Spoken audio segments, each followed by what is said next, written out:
on the training here on my screen. So I want to officially welcome everybody to our Quiz Funnel Masterclass 2.0 intro for Bucket. So to begin with, here I am at my dashboard. So I'm just going to kind of walk you through what you're going to see as soon as you log in. So right here at the top, you've got some shortcuts to creating funnels. So if you click this button, that's going to take you into building a new funnel that is without a template. I don't recommend kind of diving in and taking that route initially. We do always recommend using a template to start. So I would go ahead and select this. It's just going to take you to all the templates. You also have access to those in the top navigation. And then here you can manage all of the funnels that you have live. So basically anything that you've worked on, if you click here, you'll be taken there. It's just a little bit of a shortcut. And then you have a stat overview. So this, keep in mind, is anything that is currently live. So if you have 5 funnels going, you're going to see a snapshot of today's growth for all 5 funnels. If you have just 1 funnel live, it'll be very easy to tell where these stats are coming from. Scrolling down, we have an option in 2.0 that you can favorite a funnel. It's just as easy as adding a star next to it, and that's just going to take it and put it down at the bottom of your dashboard. So every time you log in, say you've got, a really big campaign running and you want to be able to just log into Bucket and see exactly how it's doing really quickly, that's going to be right here. And I guess I should dial it back. I apologize. I didn't even introduce myself, but I am Kelly Byers, the Customer Success Manager for Bucket. You probably saw me if you were on the training last week. I popped in for Q&A a little bit. So we're going to do a couple of these webinars. Like I said, I'm going to be popping on with Ryan, I believe, next week as well. So circling back. So then I'm going to go across the top navigation here of the dashboard. So if you click funnels, this is just going to take you to everything that you've already built. I try to keep this section really nice and clean. I delete anything that I'm not using. So I've just got 5. Over here on the left-hand panel, you can view by status. So this is currently looking at everything I have. You can break it down by active funnels, inactive funnels, and then any drafts that you're working on. Over here, you can view by tags. I won't get too into tags, but they can be really helpful when, say, that you're serving multiple clients out of your Bucket account, or if you have different promos that you want to keep straight. So you just go to your funnel, add a tag, and then you can see here some of the examples we did: Black Friday promo and May 2020 Facebook ads. So those are all over here. You can create new tags here, and you can also delete them very easily as well. So then you can also sort these: last updated, ascending, descending, alphabetized, however you want. So it's pretty easy to kind of, make this your own. And then what you're going to have here is all of your funnels. You're going to get a snapshot for your analytics of visitors, participants, completions, and opt-ins. A couple of shortcuts here. If you just want to click in and start editing your funnel, you've got this little green button here with the pen and paper. Analytics is going to be over here. I'm going to scroll down to a funnel with some stats, and I'll show you what the analytics look like. So you click this and you've got analytics or responses. I'm going to go to analytics first. And here we've just got it broken down section by section. So at the top of the page, you're going to get a funnel overview. So this is going to basically show you how many visitors you've had, how many participants, how many completions, and then how many opt-ins. You can also go to the responses if you want. I'll circle back to that. Now it breaks it down section by section. So the first component of the quiz funnel is a pre-quiz page. So you're going to have all of your pre-quiz stats right here. So you can see how many people are visiting, how many people saw the first question, and then visitors bounced before seeing the first question. I actually had a question come up in our support inbox today about what does bounced mean, and bounce just means when someone exits. So they're Xing out or they're leaving. So just to clarify that in case anybody else had that question. And then over here are your quiz stats. So this is broken down question by question. You can hit this arrow here and then it expands a little bit and you can see how people are interacting with your questions, how people are answering. So really nice and clean stats here. And then your conversion stats. So this is just a test funnel Everybody that took this landed in my first bucket or my storyteller. So 100% for that one, but normally it would be spread out a little bit more. And then your lead capture stats. So your lead capture is the very important section in your funnel where you're going to ask your participant to opt in and give their contact information. So this just basically says how many people are looking at it and then how many people actually opted in. And you can see your lead capture right there, which this one is really good. So now I'm going to go back up to participants' responses so you can see what this looks like. And here you can just scroll through and you'll be able to see the date, the outcome that they ended up, their email address, all of the different questions and how people answered. These were all multiple choice questions, but if you actually had open-ended questions, like some of you I think are using the DDS template, and so you're asking an open-ended question, all of that text would be located here. So the more lengthy responses will be listed out here as well. And then you can also export all of your responses here. So you just click this button, you enter in an email address, and then you'll get a CSV with all the data, and you can, put that into Google, Excel, whatever you choose to do with that. So I'm going to click back out of here. And then this other button that's going to be listed on your funnels, you just click that. You have a couple options here. You can create your funnel links. So this is going to give you an option to quickly grab your published funnel link and your preview link. So this one isn't published yet, so I only have the option to grab the preview. You can copy it here. You can open it up in a new tab. You can also go to settings. A lot of you have probably already been in settings since you are working through setting up a custom domain. So you're probably familiar with everything that's over there, but that's Facebook Pixel, integrating with an email service provider, setting up custom domains, all of that. You can duplicate a funnel here as well. So this is something that's going to be very handy. And this is something else I wanted to draw attention to before getting too far into this.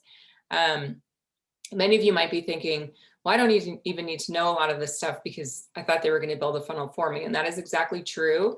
But it is going to be highly beneficial for you if you at least know how to come in, make a few small changes if need be, to be able to access your analytics, to be able to take the funnel. The really neat thing about what we're offering for you is that you can take the funnel that our team is building for you, and then you can just come in here and duplicate it, and you can use it as many times as you want. So you're going to have this awesome funnel done for you, and you're going to just kind of use that as your main funnel, and then you come in here and duplicate and just make a few changes.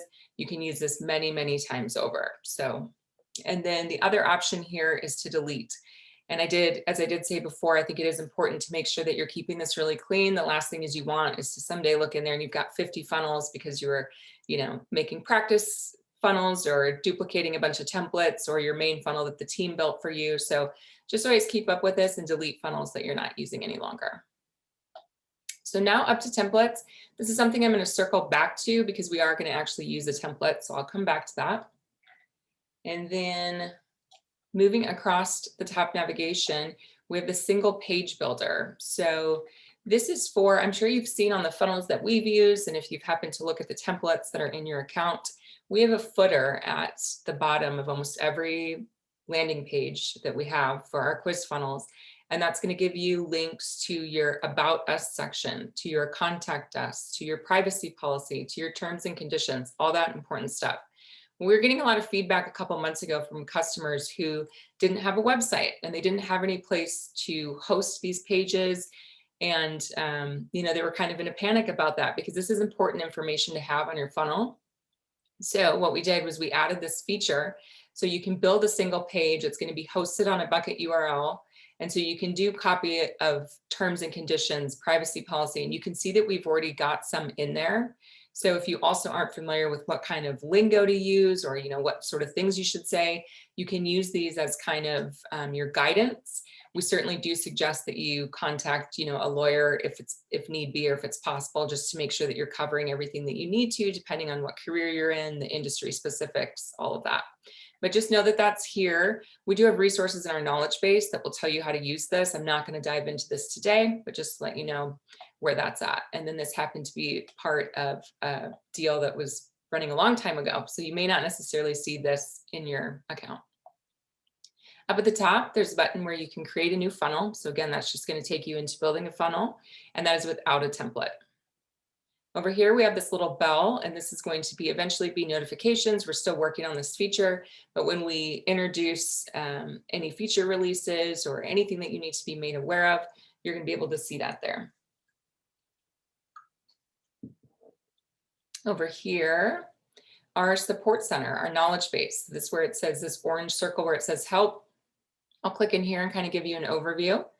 So this is going to be a really good resource for you. If you have not accessed this and kind of explored this, I highly recommend that you do that. We've basically set this up in sequential order with the way that you're going to interact with and work through the application. So getting started is the first section. There's a lot of good video tutorials in there. We've kind of catered to the way that every person likes to learn. So some people like to read articles, they like to see GIFs, they like to see images on the articles. We've done that as well. And then we also have video tutorials that you can watch also. So getting started is a really good place to begin. I did move the custom domain section so that it had more visibility for everybody, since we did see that, you know, people were kind of struggling with this, and the add custom domain article was a little confusing. So our tech support team did go in there and change a few things to make it as crystal clear as possible for you. But then the rest of this does make sense. You'll work through the canvas, the builder, and then setting up your pre-quiz page, and these are expandable so you can access everything from here. And if you're looking for something specific, maybe Facebook Pixel is your current situation, you just type in Facebook, it's going to bring up all of the articles that we have related to that topic. So really good resource to take advantage of. And here from the support team, we do ask that if you have a question, that you do come to the support center first. Type in the search bar or just kind of scroll through and see what you can find and just see if there is an article available for you. We did try really hard to make sure that kind of all topics were covered. And then if you still have questions after doing that, you can of course email support@bucket.io for assistance. We're happy to provide that. Up here in the far right-hand corner, it's my initials with a circle. Yours will probably look the same. It's a drop-down. You can click My Account.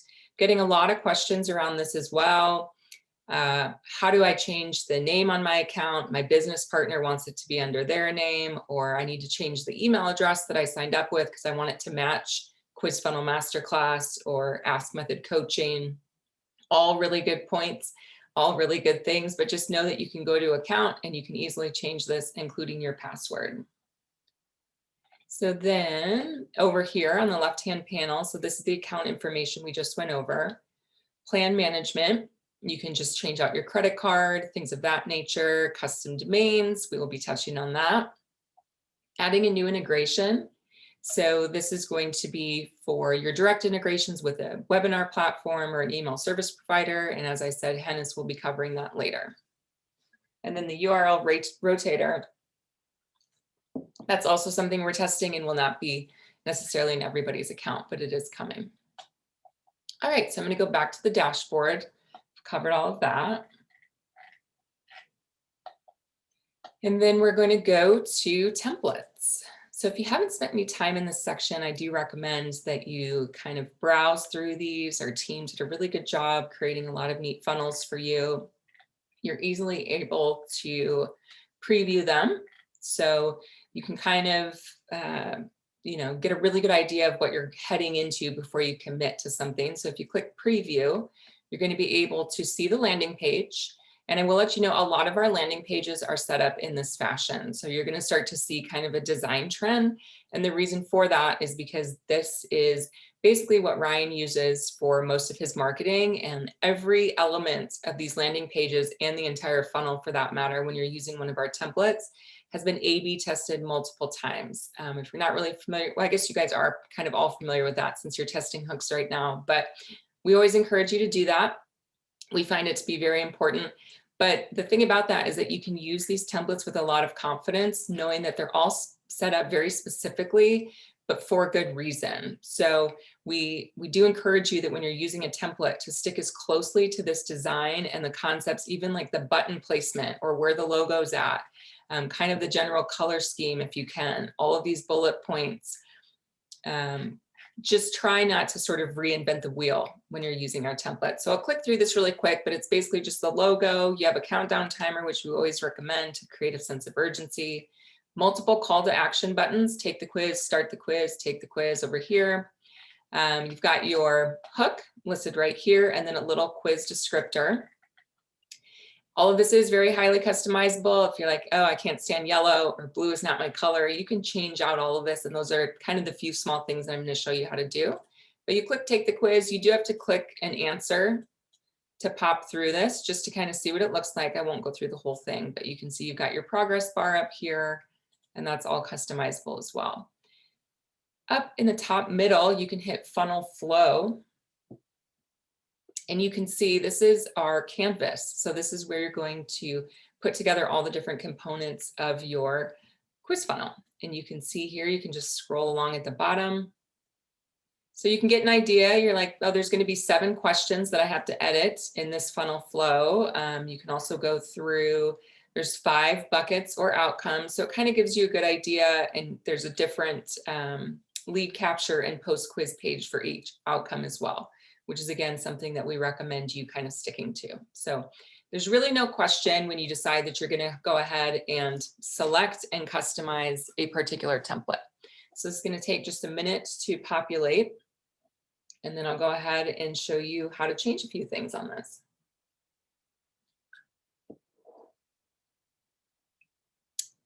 So when this opens up, you're gonna go to the canvas first. And again, you can think of a canvas as exactly that. When you're using a template, there's a lot of components on it, but if you're starting from scratch, it's going to be blank. But this is just basically where you're building your funnel flow. So you're adding all of the components, and these are all of the components: the pre-quiz page, the questions, the quiz results section. Those are all different components that create your funnel, and they're all listed over here. So again, pre-quiz page, we have a drag and drop builder. So there's already a pre-quiz page on here, so it won't let me add another one. But you just grab elements that you want from the left and drag them over and drop them on the canvas. We have our different question types. We have 4 types you can choose from. Radio and checkbox are multi. Radio, they can select one option. Checkbox, they can select as many as they want. And then those short input and long input questions I was telling you about, like saying, when it comes to achieving your health and fitness goals, what are your biggest challenges, frustrations, or concerns that you're dealing with currently? That would be a good example. And again, click on it, drag it over. Quiz results. This is something that is in the background. Your customer will not see this, but this is basically where you're going to send all of your quiz participants through this section, but you are going to go ahead and map some answers to these buckets to make sure that they end up in the correct outcome or bucket. Lead capture and webinar capture. These are just 2 different types of lead captures that you can use. Lead capture is just basic, as I mentioned before. That's where you grab their contact information. Webinars, if you want them to actually select a webinar time and register for that while they're opting into your quiz. Outcome pages. So this is basically, there's 2 options here. You can have an outcome that is the definite hard stop, and the way that you know in bucket, anything that has a green flag on it is going to be an end point. So that is something to make note of. And we are working on kind of adding some tool tips to help you along through this process. But just know that if you add, if I'm going to drag over this outcome only, that's going to be a hard stop in my funnel flow. So I wouldn't be able to tack on a sales page or a webinar page or a thank you page or an external URL. If you did want to do that, you would want to use this one, which is outcome to post quiz page. So you can drag this over, drop it, and then you can add in different post quiz pages. Like a sales page would be, you know, if you're eventually going to link them to like your Amazon, if you're pre-selling a book, you would send them there. Or a thank you page is just going to give a nice little message saying, thank you for your time. This is what you can expect from us in the future. External URL is basically, you're just going to put in a link there. So as soon as they click next on the previous screen, they're going to be taken to that page. So an example of a URL you might put there is a Calendly scheduling link, or if you just want to take them to your website to, you know, land them on a collection page that they might have expressed interest in throughout the course of the funnel flow, you would just input that URL right there. So scrolling back up, next I'm going to show you the builder. Oh, I'm going to circle back to that actually, because we have to select an item to edit in the builder first. So I'll go to settings first. And again, I kind of touched on this earlier, but this is basically where you can name your funnel. I always recommend changing the name of the funnel so that they don't all look the same. Meta information, your title, description, funnel image, all of that. Won't get too far into that right now, but we do have plenty of knowledge-based articles about all of this. So these are just basic settings, tracking codes, UTM variables. Again, I think this is all kind of ahead of where we're at. And the redirect links and all of that, and then integrations are at the bottom. One thing to note is when you're in settings and you're making any changes, you do have to click Save Changes in the upper right-hand corner. When you're working in the canvas in the builder, you do not. We have an auto save function, so it's saving every couple seconds, but just be sure to save your changes up here. So I'm going to go back to the canvas and I'm going to show you how to, I'm just scrolling in here so I can get a better view of this. And someone mentioned it just seems like it's really zoomed out and it seems small, but that's just, it sort of defaults to that so that you can see the whole funnel flow, but you can easily zoom in, zoom out. This will kind of zoom everything out so you can see the whole flow. But I just scrolled in, I'm going to the pre-quiz page first because that's a good place to start. One other thing I want to mention, we do have two options here. We have a full page option and an auto start option. The difference between the two is that when your customer clicks your link, with a full page, they're going to see that landing page first. The landing page that I showed you earlier with the yellow on it and the blue buttons. If you prefer that they click the link and they immediately start answering questions, that would be the auto start option. So just to kind of differentiate between the two, and I have had customers already asking for this option. Just note that you do have to still make a pre-quiz page, but it's just going to be kind of blurred out in the background. All right, so we'll do full page. I'm going to leave it as it defaulted. I'm going to click edit. And then now you've got a couple options over here. So you do have your components here, properties, and then organize. This is another thing I want to point out. You can hide this whole section if you want more room. You can also undo and redo changes. So we get a lot of questions on that too. If somebody accidentally deletes something and they want to bring it back, you just hit undo and that change will come back. So that these two buttons could end up being your very best friends once you kind of dive into Bucket. So here's our landing page that I already showed you. And you will see these little gray lines. Everything is set up on this page in a column or a box or a row. These are the different components that make up your landing page: containers, columns, 2-column, 3-column. Again, it's drag and drop. You don't have to do that necessarily because this is already set up in a template. And again, we're going to make really minimal changes to this. Your other basic components. So once you add on the columns and the rows, you do have to then add the basic components like a section for the video or a text box or a link or a quiz button or an image. This is all already here, so I'm not really going to dive into that. And the advanced components are having a deadline and a countdown. So I'm going to scroll back up. And now a couple things I'll go over here as well. As I mentioned, we have an autosave option. So it is saving every few seconds. If you're one of those people that's just kind of flying through things really fast, you always just want to make sure that this is updating. Because if you make too many changes and then you quickly move on, you could run the risk of something not saving. And we of course don't want you to have to deal with that. You can always preview a funnel as we did before. So once you start making changes and you get curious about how it looks, you can hit preview and then you'll be able to click through it like you're a participant. You can also do a shortcut to publishing here. I wouldn't recommend doing that, of course, until you're absolutely ready to go.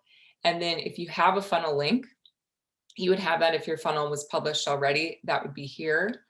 And you can also you can copy the link right here, excuse me. And then we have mobile optimization views up here. Mobile optimization could be a whole nother webinar in and of itself as well.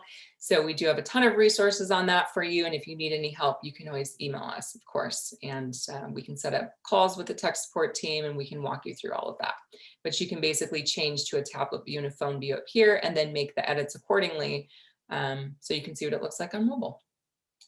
So we've covered components. And now we're going to go into properties. So before you go into properties, you do have to select something to edit. So I'm going to start up here. I'm just going to go through a few quick changes with the logo. So you will want to change this out because this is a generic logo. I just double clicked on it and I've already added a lot of images to my Bucket account. So they're going to show up in this little library. And this little library of images is going to follow you in all of your funnels. If you have not uploaded any images to Bucket yet, no big deal. You just click here and you'll access your desktop, folders, thumb drive, wherever you choose to keep your images. So I've already got one here. I'm just going to grab my Bucket logo. I'm selecting it and hitting Save Changes. And there it is. Now your countdown timer.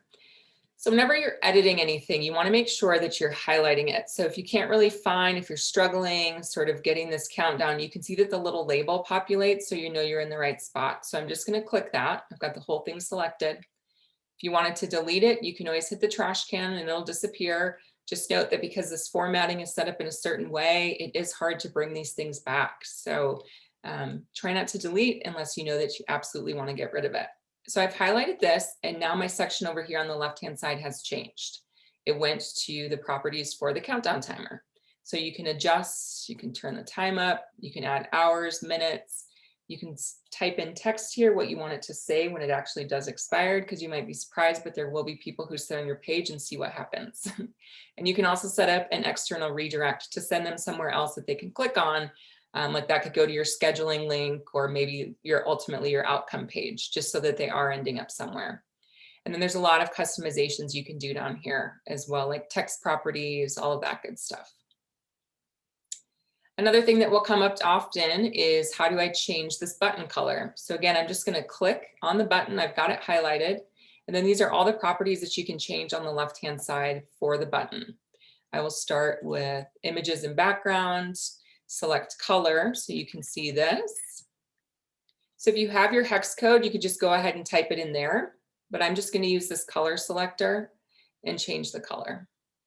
And it changes right there. And then it said it was saved a few seconds ago. So we're good to go. Moving on, I'm just going to close out of this. Next, text boxes. I've gotten a lot of questions about this as well. How do I change out this text? You just double click. And now you're going to see all of your properties show up on the left-hand panel. You can change out the font, the size, the spacing even, the weight, the line height, and then the text color if you wanted to. But if you needed to add new text here, you just highlight it. And you just type it right in there.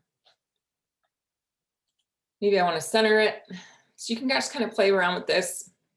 Again, a lot of different things you can do here to customize this. Same thing would go for this text box. You just click it, highlight everything, and start typing away. Or if you're going to copy and paste, you can do that as well. I've already showed you how to change that out. I will show you how to add a new image here. So this is an image that needs to be replaced if you choose not to have this yellow background. So I've highlighted the whole thing, and you do want to make sure that you've highlighted it all. So I'm just going to scroll up and double check. The blue line is highlighting it from top to bottom. I'm going to go to images and background, and you can see the image pop up. So all you need to do is delete it. And then you click back, click back in here, and you can just add a color block if you chose to do that, or you just hit select image. And again, all of my images are going to populate. I'm going to select this guy, save changes, and there it is. So you can see it's really quite simple. We've recently made some updates to our properties and made this a lot more user-friendly and easier to use. So if you have any questions on this, of course, feel free to reach out. I'll just keep cruising along here. I'm not going to do too much more. I just want to make sure that we have time to focus on custom domains and all of the questions. So this is our social proof, all of these logos here, a couple things here. If you don't have social proof, that is no big deal. You can just highlight the whole thing, click the trash can, and just delete it. If you don't have maybe this many, you can just delete these out and the spacing will correct itself. And this is all just a lot of information. You know, if you're going to have a nice landing page like this, you might as well just give everything. So re-summarize the hook, give more information about the quiz. We've added this section for bullet points down here. And again, these are just images that you can replace. The whole section can go if you want, just customize it the way you want. and then this footer down here. So this is what I was talking about with the single page builder. You can go through here, you can just double click and you can change any text that you want. And of course, you will need to update this with every template that you're using, because this is not going to make sense for your business because it's 2020 title traffic. So just go in here and change all of that. And then about us, terms of service and privacy policy. I'll show you quickly how you change out a link. So the about us, you just make sure it's highlighted. And then you're going up here, you're already in properties. And now you can see, you can just type in about us because that's the label. You can change the URL here. Empty link, you wouldn't want that. So you do want to change it. You can just put in a web address there, just copy and paste your about us section, privacy policy, whatever you're doing. Or if you build a single page in Bucket, you can just click this and all the single pages that you have already built will populate and you can select it. So I'll just click out of here. So those are just a few small edits that I'm going to show you on the landing page. Now I'm going to click back out to the canvas. I'll just show you a few things over here.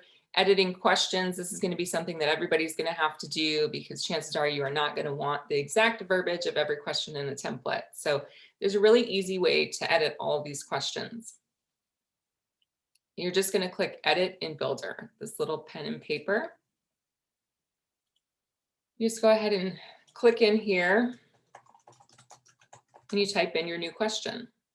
If you have to change the answer options, same.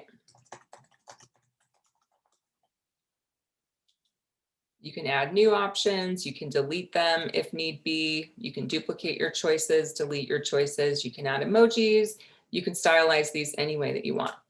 So quite simple. Up here, there's a little drop down. And with this drop down, this is going to allow you to stay right here in the builder, but then just click through every question very quickly to make your changes.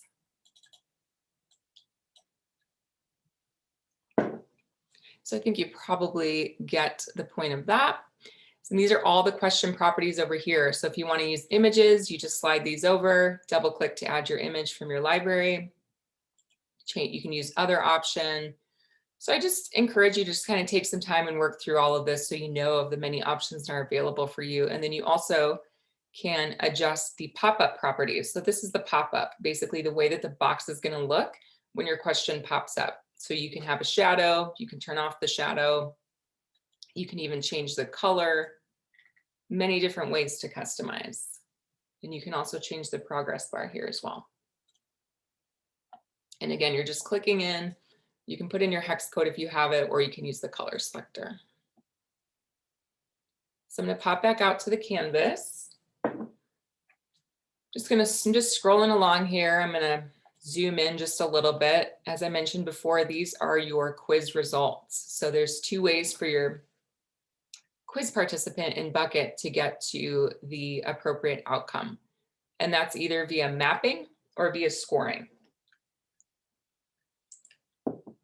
Mapping is a lot easier to set up. You basically just come in here, you can easily change the names of your different buckets.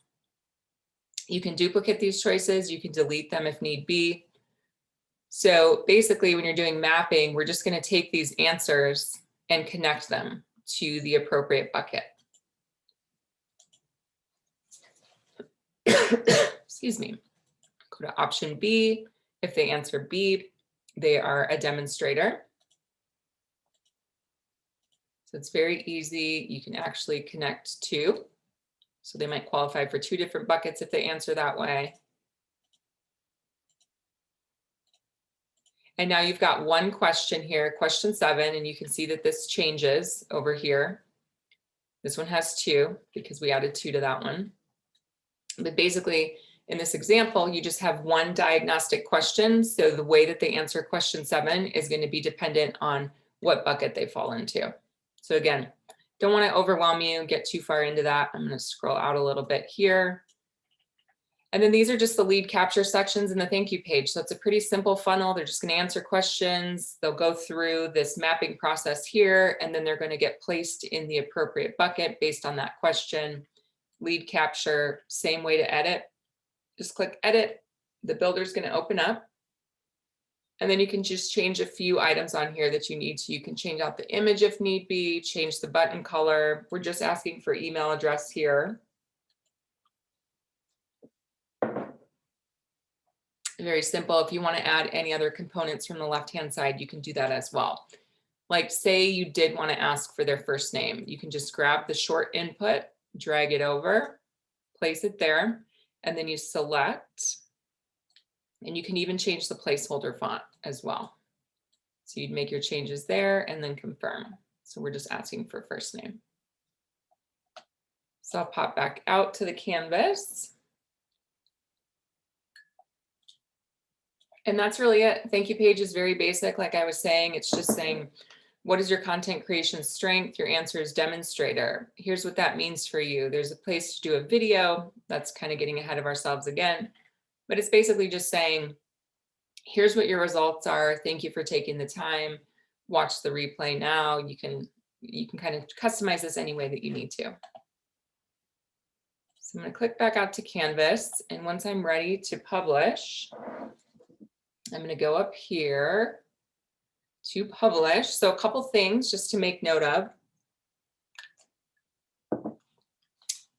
You're going to be a little bit limited on things that you can edit once it's been published. So I do always recommend that you go through and you double, triple check everything. You can even take this preview link, send it to friends, family members, coworkers, just get another set of eyes on it to have somebody else click through, give you their feedback, make sure that they've caught any typos, things of that nature. And then when you're 120% ready to publish, you just hit publish. It's going to ask you to select a domain. I'm just going to go ahead and select a bucket domain because I did not have any custom domains currently set up. I'm going to hit go-to.bucketpages.com. I'm going to publish my funnel. And that's it. And you can go ahead and copy this, and you've got your link, and you can close that out. So I know that that was kind of high level, probably feels like a lot of information. I don't want you to feel, overwhelmed in any way, but I did just think it would be helpful for you to kind of see. This gives you an idea of what the funnel team is going to be going through for you and setting all of this up. Again, there's going to be more training coming on this. So I'll be popping on, Ryan will be covering some of this stuff, and we'll likely do more webinars before the training is over, because we would want to be able to assist you guys in any possible way that we can. So I believe that covers everything for me. I'm going to go ahead and stop my screen share and turn this over to Hennis, and he will walk you through setting up with MailChimp, and then ultimately we'll get to custom domains. Hi, everyone. Can you all hear me loud and clear? You sound a little faint to me. Let's see. I'm getting closer to the microphone. Is that better now? I think that's better, yeah. All right, great. All right, so let me start by sharing my screen, and let me know if you see that. Yep, you're good to go. All right, great. So we're going to start with the MailChimp integration. So the first thing I want to cover is, where do we start, or where do we go if we want to integrate our autoresponder? I know there's a lot out there, not only MailChimp, but there's also Infusionsoft GetResponse. But because MailChimp happens to be like the easiest one, and it's very friendly user and the platform as well, so I think it's better if we go with that, so you guys don't get overwhelmed. So the first step, or the first thing that we want to do, is go to our bucket profile, or our bucket account, by clicking here this small icon at the top right corner that says, it usually has your initials, and when you click there, it displays the My Account option. So when we go there, we get this menu, and at the left-hand side, there's another menu: My Account, Plan Management, Custom Domains, and Add a New Integration. There's where we want to go, Add New Integration. Once you click there, it's going to give you all these options, and these are all the autoresponders we natively integrate with already. So these are the ones that I would strongly recommend. But if yours is not here, we always have Zapier, which is pretty nice and works nicely with all those autoresponders. So because I'm going to go with MailChimp, I'm going to click here this MailChimp icon, and I get this pop-up. It usually is asking me to display this message, asking me to enter something in order to connect MailChimp and Bucket so they can talk to each other. So what it is something called API key. Now, where do we get this? We get this from MailChimp directly. So whenever this happens, all we have to do is go inside your MailChimp account, and I have mine here already open, and it's on your account profile. So I'm just gonna go like 2 or 3 steps back so I can show you how I got here. So I'm gonna click on my account here at the bottom left corner, and there's an option that says profile. I'm gonna click here,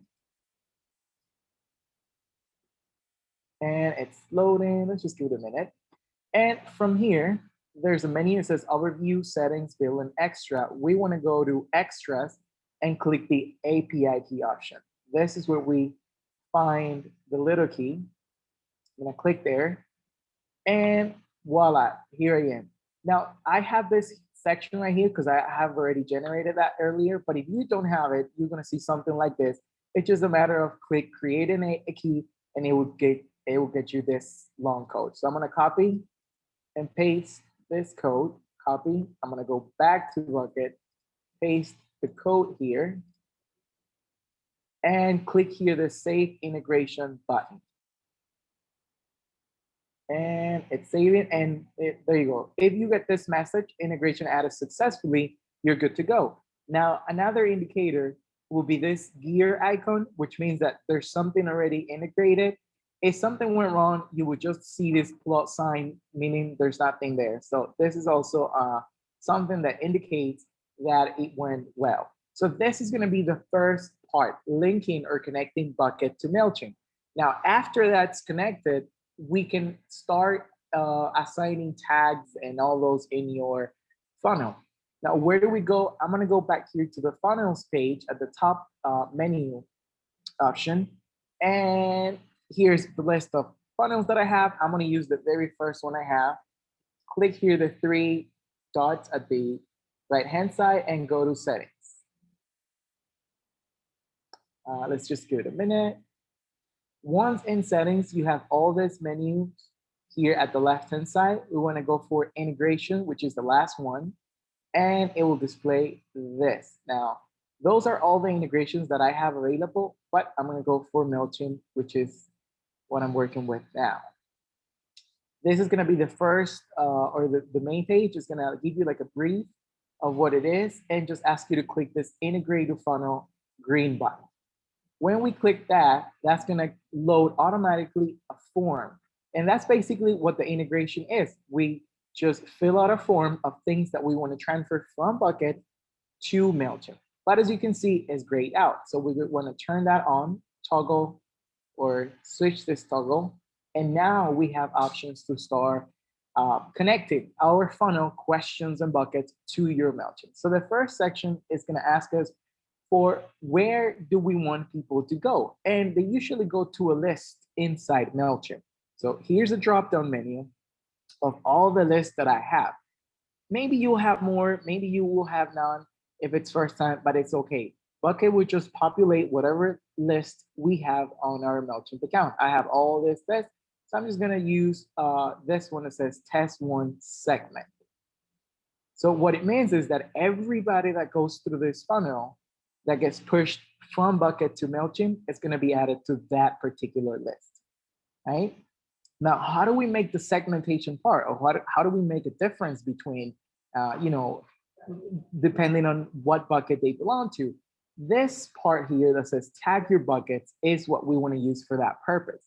It asks you to generate or create a tag for each one of your buckets. Now, as you can see, there's an empty field. So this will work as follows. If the costume tag already exists in MailChimp, like you took the time to create your tags in MailChimp, all you have to do is type those here exactly as they exist in MailChimp, and Bucket would just create basically match when they start sending information.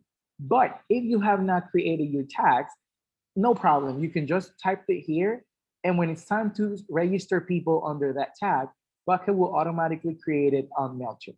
So for the sake of this exercise, I'm just gonna copy and paste the same outcome name, which is gonna be the bucket. So I'm just gonna do really fast here, copy and paste. So what's going to happen on the backend is if someone takes your quiz and they happen to land on the bucket 2, for example, which is demonstrator, this is how they're going to be tagged. They're going to be assigned a demonstrator tag. Or maybe they're an educator, then they just get this tag. But based on their bucket, that's what we're doing here, telling the system, based on what bucket they land on, please assign this tag that I just created here on this field. And so far, for some people is enough. They just feel comfortable tagging people based on bucket, and they don't use the rest of the options. But I'm just gonna go very, like briefly over those so I can explain what those do. But again, with only tagging by bucket, you should be good to go because this bucket is what's going to trigger automations inside MailChimp. Because based on this bucket, you can say, send people this PDF or send them this email or put them into this sequence based on a tag. All right. So next section says tag your question. As we saw on the bucket page, it does exactly the same. We can tag people based on how they answer. For example, this question says, when it comes to online advertising, A, already started running ads, or B, not yet started. So maybe people that is already in the process of running their ads, maybe they are, or they qualified, and I'm just gonna make this up. They qualify as an expert, right? So maybe this tag will make sense for me to know, oh, okay, so everybody that gets the expert tag means that they are running ads, meaning that I probably want to reach out to them to help them out and maybe offer my services. Now, somebody that is not yet running Facebook ads, maybe not a fit or not a match because that's not what I'm looking for. So that tag will indicate, or when I see their contact, sorry, it's just typo. When I see their contact in my MailChimp account and I see them tag as not a match, means I'm not interested and they just get, they just don't get qualified. So those are very customizable tags. I can tag with anything and I can tag anywhere. Again, I can tag based on buckets, or if I want to get like more detailed information, I can tag based on questions as I just did for this one. And same applies for all these questions. I just have the list of all my available questions, and all I have to do is click the plus sign next to each one of the choices if I want to tag them based on whatever answer they're choosing on my quiz. Now I'm going to move to the next section that is called UTM Parameters. This is just whenever you are bringing data from outside of bucket, meaning you're running ads on Facebook, Instagram, LinkedIn, and let's just say, I don't know, Snapchat. But you want to know who is sending more leads, who's sending more traffic. So with the UTM parameters, you can capture that data. Like, did they come from Facebook? Did they come from Instagram? Did they come from LinkedIn? Right? But again, I'm not going to go into that because it's a whole different setup. We do have an article that covers this if you want to look that up on our knowledge base, or you can just send us an email and we'll give you more details about that. Now, next section will be the lead capture page, where you get or capture their email, name, phone number, or all that information. I happen to have 5 lead captures. That's why I have all this here. Now, if we open one of those, you'll see that the system already associated the email field from Bucket with the email field on MailChimp. So there's not much to do here. Now, there's an extra or an additional field in case you want to send the email not only to that field, but somewhere else. But I'm not going to do that. I'm just going to get rid of that field because I don't need it. So what this means again is that the email that is captured and lead in Bucket is going to be placed into this field that we're seeing here. Now, if we do that for the rest of the lead capture pages, you're going to see exactly the same. So you just want to maybe take a look to make sure they're linked to the correct field, and that's it, because you don't really need to do much there. The system will do it automatically. Now, next section says question merge field mapping. This merge field is basically if you want to capture their responses on a custom field. It's kind of the same of what would be up here. The only difference is that here we are assigning a tag, and down here, what we're doing is that we're capturing what they said, exactly like literally what the answer was, and we put it on one of our custom fields. Like, For example, if I have a field for question 1, then whatever they put here, it's going to be placed into that field. This is a little bit more detail, or maybe for people that wants to capture the exact response that they gave you. But again, it's up to you whether you want to go for tagging on the question level or you want to go with merge field mapping at the question level. You might be wondering, what's the difference? Well, tagging is it's more suitable for information that is likely to change in the future. Like, maybe today they're single, but tomorrow they happen to be married. So you want to use tagging for that purpose because, that's likely to change in the future. But for some information that it's not, likely to change, like there's not possibility that the information will change in the future, then you want to store that information in a custom field, right? That's the difference between merge field mapping at the question level or using tags at the question level. But they basically do the same thing. Capture whatever they said into a custom field or into a tag. Let me go to the next section here. Now, GDPR, and this only applies for people that is running ads or campaigns in the European Union. You know that Europe has this law and regulation about, managing people's data, saving their information, and using that for follow-up emails. If you're planning to serve people in the European Union, you do have to use this GDPR tagging. And what it does is it sends their consent, whether they said yes or no. It captures that and you can send it to your MailChimp account. So that way you know whether you can email them or not. And we also cover this in our knowledge base. So I'm just don't want to go like very deep into that because it's a whole different thing. But just so you know, it's there, GDPR, and it's available for you to use. And that's basically what the integration is and how you can use this form. Once you feel comfortable with your setup process, all you have to do is click Save Changes at the top right corner, and you are good to start sending data from MailChimp to Bucket. So that is it for the MailChimp integration.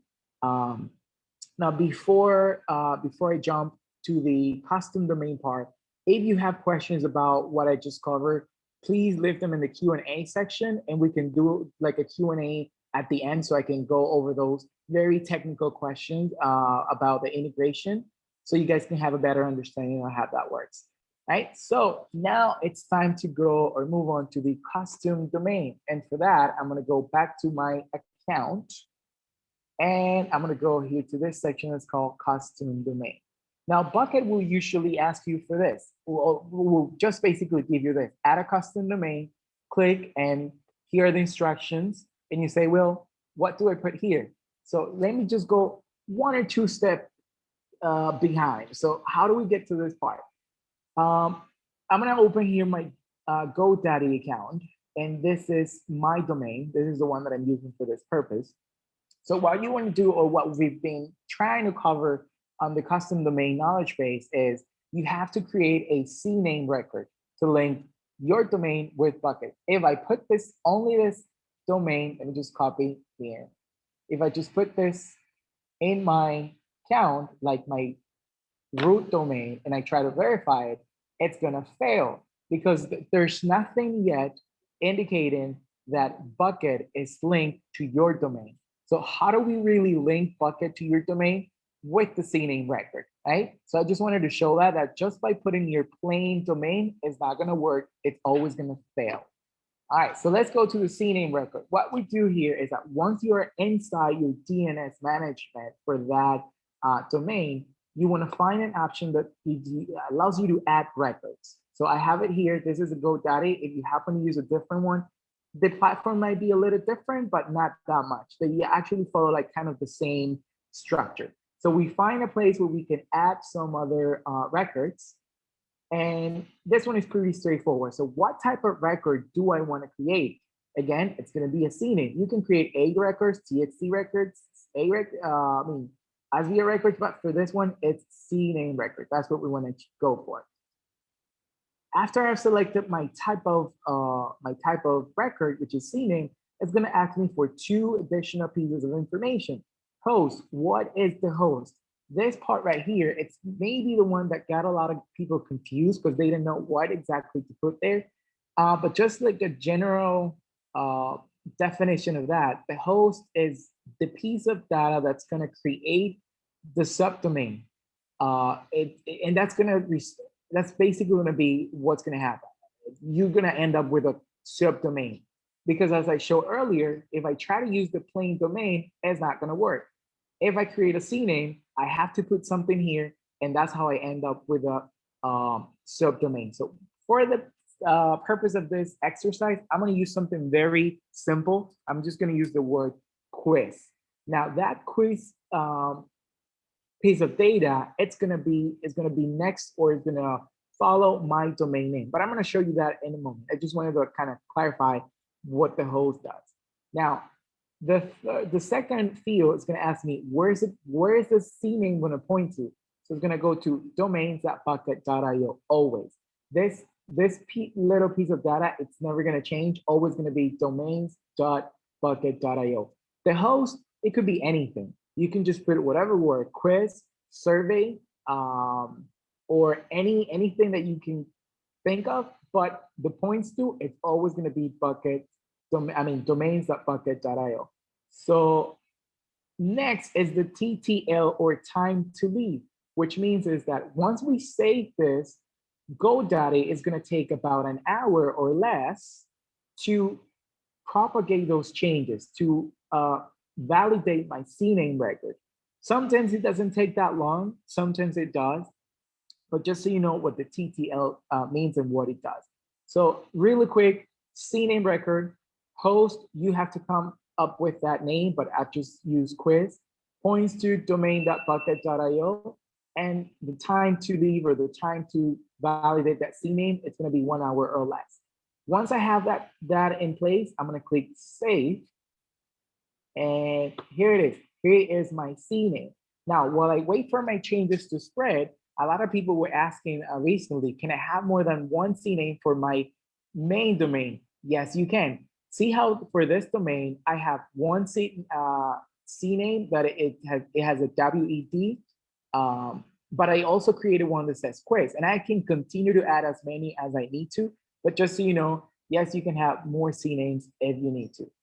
So what I'm going to do now is I'm going to go to Bucket now that I've saved my Cname, and now I'm going to register that in Bucket. So going back to my account, add a custom domain. Those are the basic instructions. You can find those on the knowledge base too. Click continue.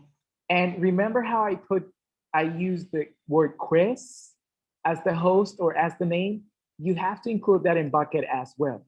So that's going to be, first of all, quiz, which is, again, the host name or the name that I gave it inside my DNS, dot, followed by my domain name. So again, quiz, which is what I used, then my domain name. And I'm just going to click on create and verify domain. Once I do that, I get this message that says verifying. Verifying means everything went well. You're good to go. How long does it take to change from verifying to verified? About 5 minutes or less. So we're just going to give it a few minutes to kind of refresh the page so you guys can see how that verifying changes to verified. And I'm just going to cover or kind of go again through the custom domain. Again, the host name or the name that we give to our Cname record, it has to be added on your custom domain. If you try the root domain only, it's not going to work. If you create a Cname and you still try the root domain only, not going to work either. You have to include the host name dot followed by your domain name. And that's how you create and add a custom domain in bucket.io. I'm just going to refresh really quick here. And still verifying. Maybe it hasn't been like the 5 minutes that I wanted, but as long as it says verifying, you're good to go. Just give it a few minutes and it should change to verify. And again, if you have questions about this technical part of custom domain, leave them on the Q&A section and we'll cover them at the end. But I want to turn it over now to Kelly in case she wants to cover something else while I wait for this verifying message to change. Sure. Thank you, Hannes. That was awesome. We do have some questions coming in about the topics you were just covering. So if you could just hang tight and I'll let you answer some of these. But Brian is asking, just to confirm, our domain names will be different from domains.bucket.io? Yes, they will be different because domains.bucket.io, it's just something that we use to internally connect with your domain. Like it just what we use, like the key to open the door and connect your domain with Bucket. But people will never see domains.bucket.io. That's only on your DNS settings where you'll see that. But people will not see it. They will only see if I can share my screen again. Just gonna go back to that. This is what people will see. See how in my domain, I use domains.bucket.io because that's what I use to connect. But when I register, it actually says quiz.bucketdomainsetup.com. But again, this is going to be your domain name. Maybe it says, I don't know, meditation.com, right? And that's what people will see, quiz.meditation.com. Does that answer the question? Yes, I believe so. I'll let him circle back if not. So we're going back to the MailChimp. This is from Jessica. And she said, I'm still not understanding the tag and merge fields. I'm doing my best to understand all of this, yet it seems very difficult. What is the difference from a tag and a merge field? Sure. So let me go back to settings on my funnel. And tagging is just a label, right? Because you will have a lot of people coming in through your funnel. And of course, their email addresses are going to be sent from Bucket inside MailChimp. But how do you make a difference? If they took the time to answer your questions, they land in a bucket, which are those 5 that we see here. How do we know who is who, and how do we know, what to offer them based on, their problem or what they're looking for or their needs? That's how we put them in buckets. But how do we translate that to MailChimp? Then tagging or using those labels is how you can make a difference, right? If you do a filter inside MailChimp and you'll say, well, I want to filter just my educators because I have something special for them, and they happen to be tagged, then that's one of the case used for those tagging. Now, maybe you're not really interested in using labels to kind of make difference between who is who.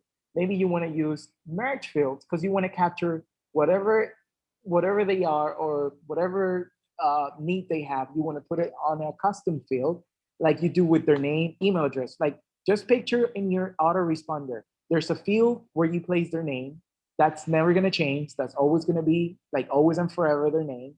That's what you use a custom field or merge field. A merge field. Their email address. People doesn't really change their email address that often, so that's never going to change. That's why we put email addresses on merge field. So if there's anything else that you also want to capture and you feel that it's not going to change in the future, you can put that information in merge field mapping. Like for instance, what they answer to one of your questions, like this one that I used as an example earlier, like whether they're running ads or not. Maybe you want to put that answer on a merge field or a custom field next to the name and email address. But if it's not that relevant, then you want to go for the label or tag. Perfect. Thank you for that.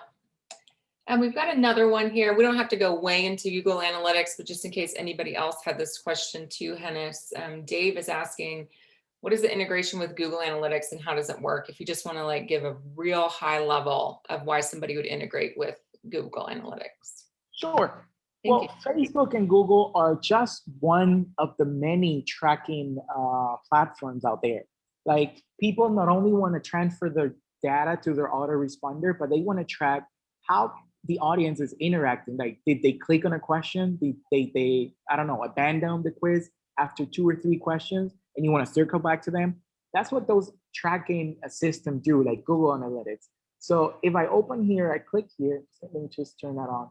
What it does is it allows me to mark people's way as they go through my questions. Like I have question 1, 2, 3, 4, 5, and I can assign categories, action, labels, and values based on how they interact with my funnel. So if somebody answers or interacts with the first question, whatever I put here, it's going to be registered in Google.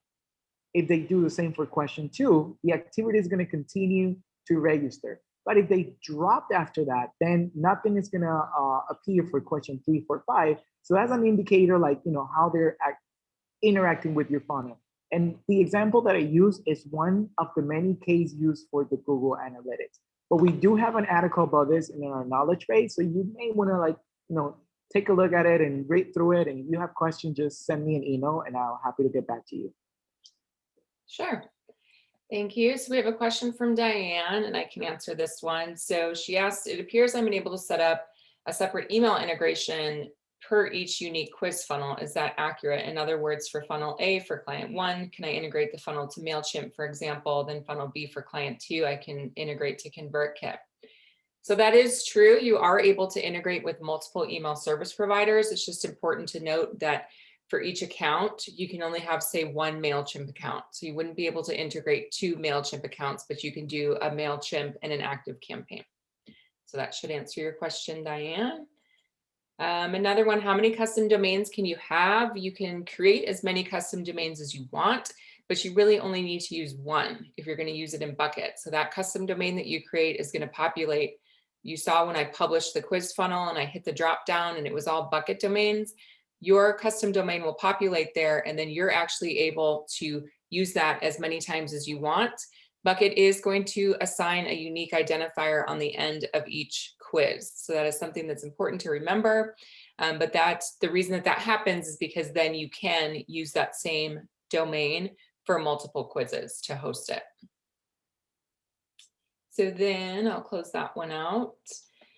Is a Q&A also being recorded? Yes, it is. So I'm just going to go ahead and take this whole webinar replay and I will be posting it. I'll share my screen again so you can see. I will point this out. We've had a couple people asking this, so I just want to be super clear. The knowledge base, this was also confusing. People wanted to know what the KB was. We refer to it as the KB, but you can just click here and then down towards the bottom, we have all the webinar replays, and this was also in the email invite that I sent out. So if you're needing the link again, I did link it in the body of that email. But we'll make sure that you have access to everything because I know this is all really helpful information. Probably if one person has a question, could be half of the other people on here have the same one. Let's see. Going to go to, I'm just kind of trying to scroll through. I'm looking for sort of general questions that more people might have as well. Can I embed my quiz into my Shopify store? So you're basically able to create buttons on your sites, whether that's WordPress or whatever kind of site you have. Shopify site would work as well. And then you can just link your quiz to that button. We do not have an option to publish your quiz as with an embed code to put on your site, but you still can link it to a button on your site. I'll mark that off.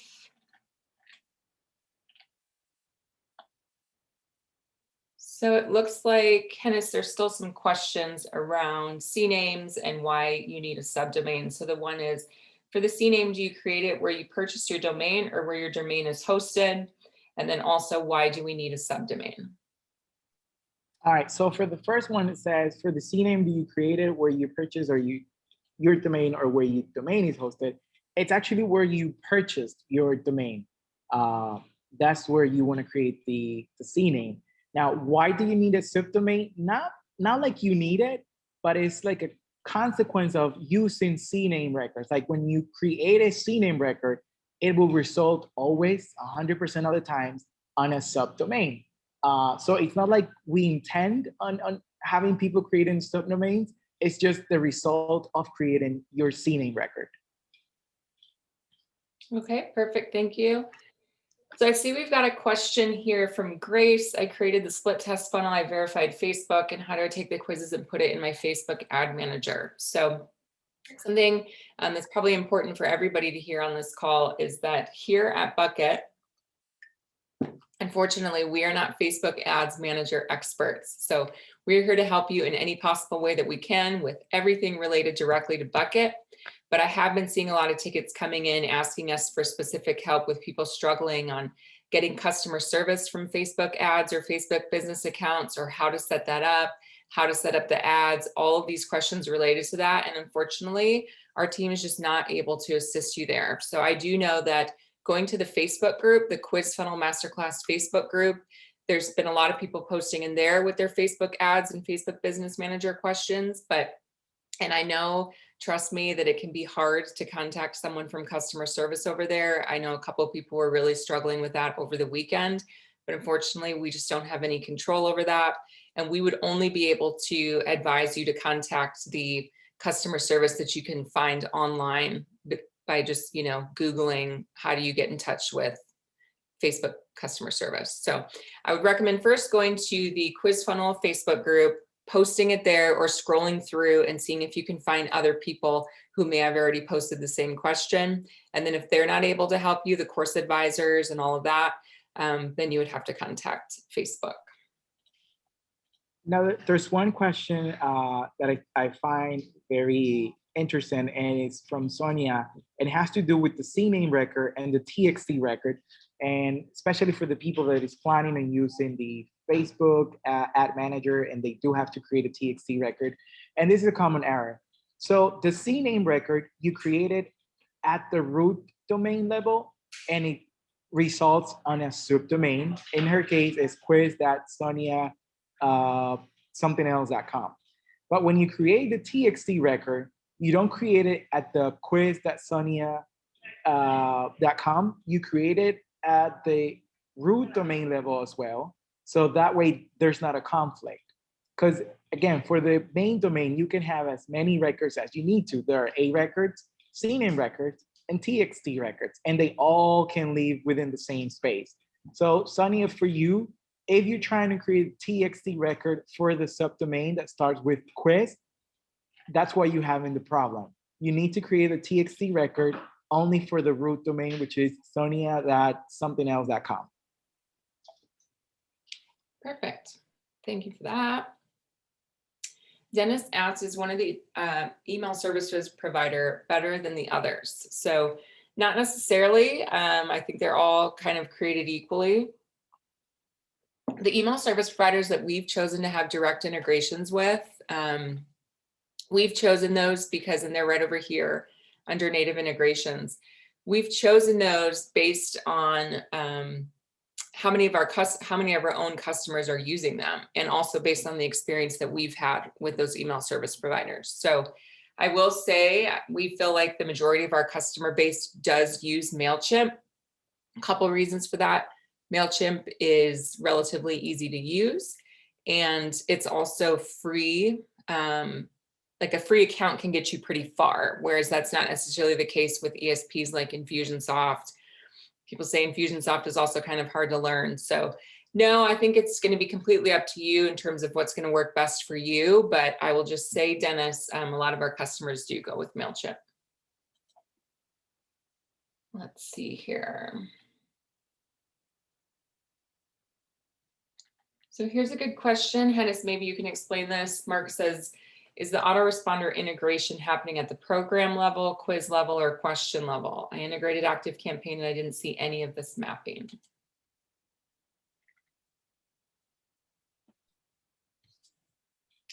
I'm sorry, it was breaking up a little bit. Can you? Sure, no problem. So he says, is the autoresponder integration happening at the program level, quiz level, or question level? I integrated ActiveCampaign and didn't see any of this mapping. That happens at the quiz level. Each quiz, it's individually integrated to a list. So if you don't see the data coming through on your ActiveCampaign account, we probably have to look into that integration just to make sure, if one, it is linked correctly and no errors occurred. Two, was the form saved?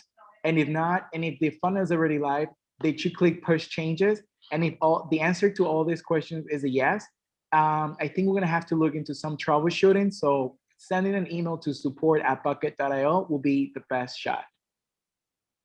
Okay, let's see.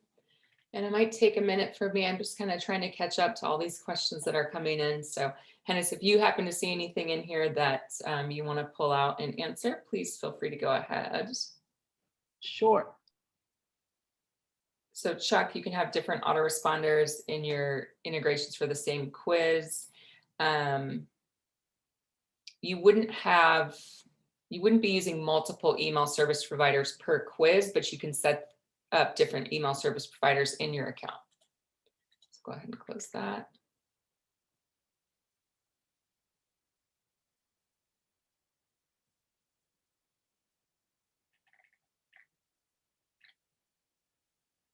So there's a lot of questions around Zapier because a lot of our customers kind of start writing in and they're saying that they're using ESPs that we don't have direct integrations with. Do you mind just kind of explaining how Zapier works? You don't have to go into great detail, but. Sure. Well, Zapier is basically like an integration hub that connects our platform with whatever autoresponder they're using. So basically, Zapier will, because we don't have that native integration, Zapier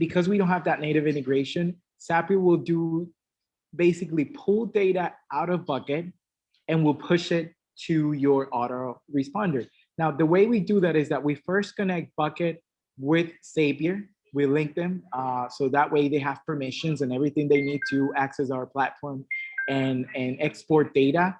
And we also then connect Zapier with your autoresponders. That way they're like in the middle. So they just take info from one side and send it to another. It does have a process of integration, kind of the same of what we did with MailChimp, but they have like a form and all that. They also use an API key that is provided by Bucket and also by your email service provider. But the details are in our knowledge base. And if you need somebody to walk you through the process, you can just send an email and we can even get on a Zoom call really quick, 15 minutes and get you up and running. But that's basically that's basically the task that Zapier will do in the integration between Bucket and your autoresponder, whichever it is. Thank you so much. We're getting some really nice comments from everybody, Paula, so thank you for all of your kind attention to all of us. You are welcome. We're happy to be here today, and we're glad that you guys have all of these really good questions. But yeah, I'm also seeing like maybe some are kind of like we're getting into the weeds here and they're getting pretty deep. So I'm just going to let you know now because we are going to kind of start to prepare to wrap up, just to be mindful of the time. If your question was not answered today, please feel free to shoot us an email at support@bucket.io. We hope that we kind of covered everything that we intended to today. If there's any outstanding questions around custom domains, feel free to reach out. We are working hard to get back to everybody as quickly as we possibly can. And like Hennis mentioned, if you're still struggling with something or you need to jump on a one-on-one call, we can easily schedule that. You just need to email support@bucket.io. You can literally put in the subject request for one-on-one call. We will send you our scheduling links. We do this through Calendly, and then we will have calls over Zoom.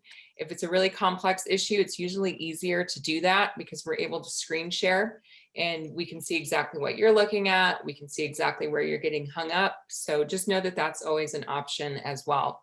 And one thing to note too, when you're emailing into support@bucket.io, we just want you to be as crystal clear as possible because it's going to save everybody some time and headaches if we're eliminating that back and forth. So it also helps if you can shoot a quick video, like a Loom video or whatever platform you choose to use for that. And also send screenshots. That way we don't have to keep with this back and forth. And then also to let us know specifically what the name is of the funnel that you're working on. So that's just a few tips to help you and make sure that everything is kind of moving as efficiently as possible in terms of getting support. Let's see, I'm looking for a few more. Eugenia, this was one that I wanted to answer. Why do we have to create 4 funnels for each quiz hook? I thought that one was enough and you could duplicate the ad set on Facebook with each quiz hook. Can you explain this, please? I'm really glad you asked this question because this is also coming up a lot. So I do know that the ads are basically going to have different hooks.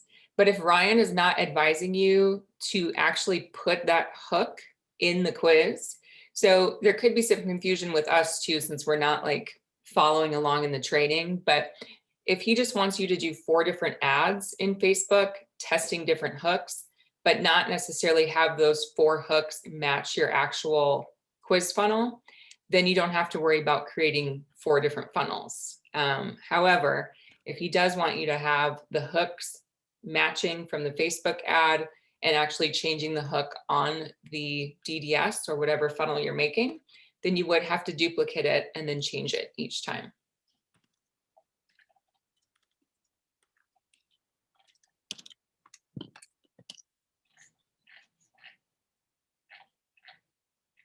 Just looking for more. I've already answered this one.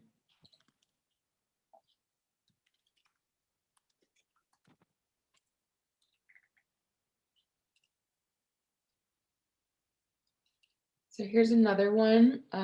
Oops, these are just kind of disappearing from me.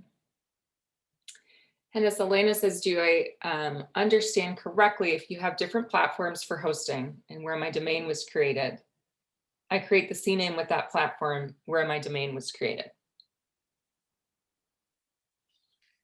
I'm not sure if I understood that question. Can you elaborate a little bit more maybe?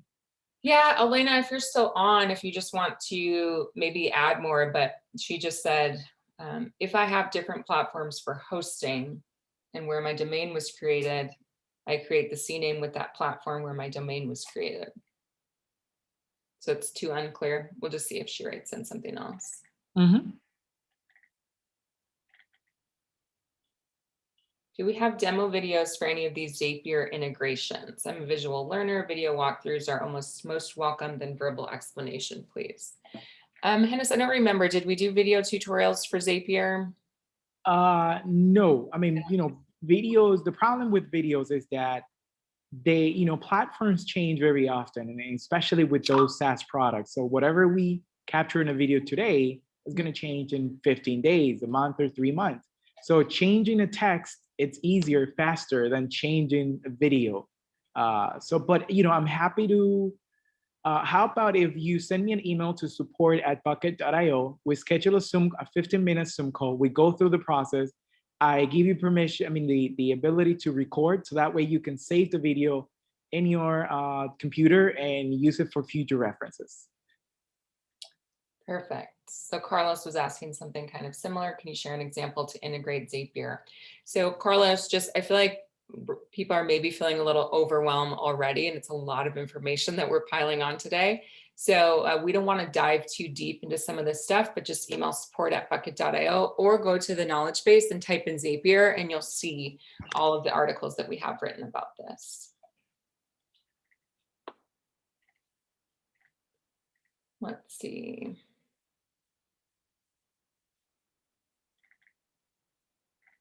Mina says, thank you so much. I'm just going to grab maybe a couple more. And I don't know, Hennis, if you're seeing anything that jumps out that you want to answer, but we'll try to wrap up here by about 4:30. Sure.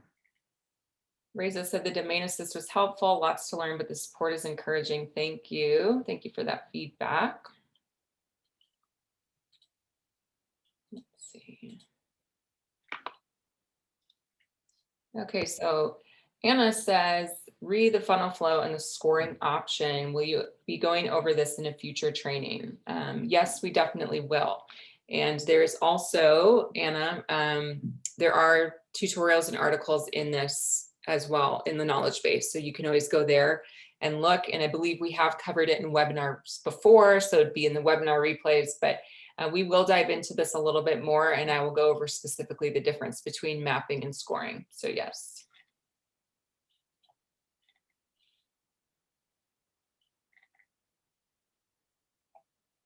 So Dylan, oh, I thought this was a question, but it's the answer. You do need 4 hooks and 4 different funnels for the class. So that's for anybody who is wondering. I guess they are wanting you to duplicate the funnel and have it match to your different hooks.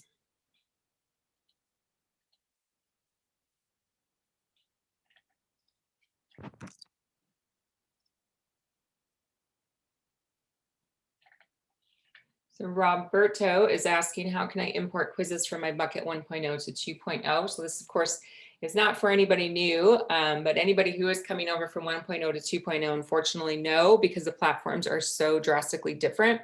There's not an easy way to move those funnels over, so everything does have to be built manually.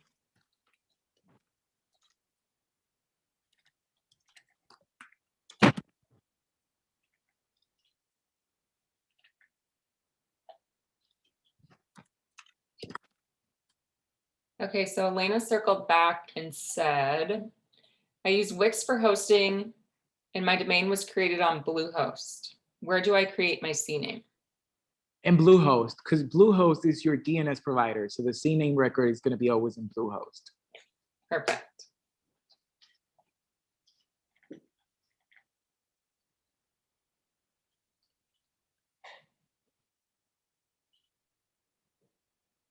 So Eugenia says, thanks for addressing the question. One last clarification, by creating the different funnels, we must adjust the topic on each SMIQ.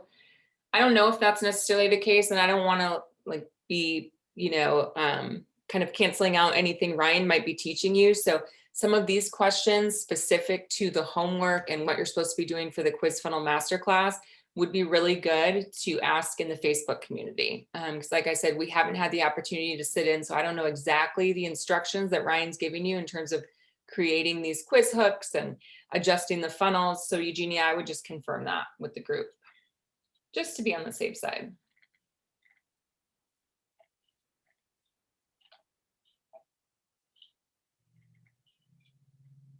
So I guess, I don't know, Hennis, I thought maybe you touched on this, but maybe we'll just wrap on this one general question. This is from Reza. Can you talk about an autoresponder, like in general for the basics, please? Can you just explain maybe why somebody would want to use an autoresponder to set up an integration with their email service provider in Bucket? Sure. Well, I'm not like an expert in that, but very general. It's not only enough capturing the data and segmenting people. I think that the power is in what you do with the data.